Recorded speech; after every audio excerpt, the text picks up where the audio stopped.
let's turn and let's hear from somebody who has been through a diagnosis of pancreatic cancer. We're going to introduce Donald, aka Don Cheatham. Don, would you help us tell us about your experience? So I was diagnosed on April 6th with stage 4 pancreatic cancer. My type is what is called acinar cell, which less than 1% of all pancreatic patients have.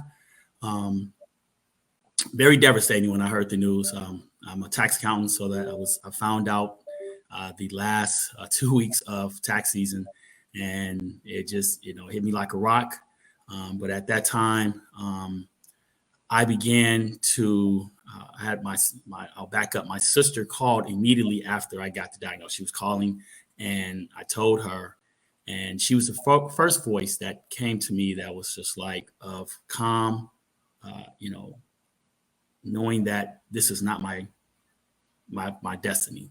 And she felt that wholeheartedly. She told me that, and she said, "I need you to take a deep breath and call your wife." And from that time, I did what I would suggest no one else to do, is go to Google. I wouldn't, suggest you not do that because that's when you'll start reading things that, that I feel like it's some of the data is just kind of outdated and so forth. But it definitely put me in a, upset, scared. I didn't know what to do. So I did the next best thing, which was get on my knees and pray. And God told me that this was not my destiny and that he wanted me to share my journey as I go through this.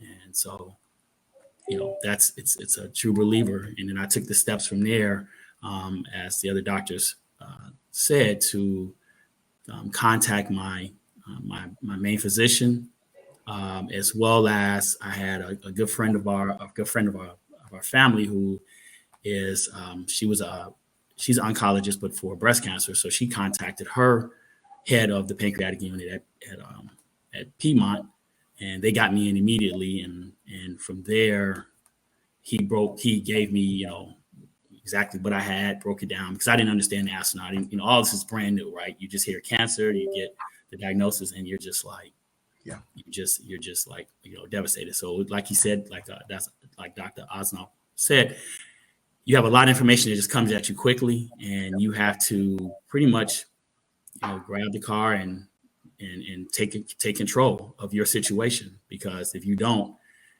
no one else will. So you have to be, you have to drive your vehicle through this. You have to put your team together, and you have to feel comfortable with who you're going to ultimately go with as your primary care. I got several recommendations. I went to MD Anderson in Houston. Came out here to Phoenix to Honor Health, and I also went to Memorial Sloan Kettering in New York. Got everybody's recommendation, and I felt most comfortable here at Honor Health with Dr. Borancy. And he did a great job of just breaking everything down to layman's terms so I can understand what exactly, showing me exactly where it was located, where it was located in my liver, as well as his approach was just, like I said, totally different, than the other doctors were saying. And I felt like I wasn't just going to be a file number. I was going to be someone that was going to be looked at as a human being that, who he's trying to save.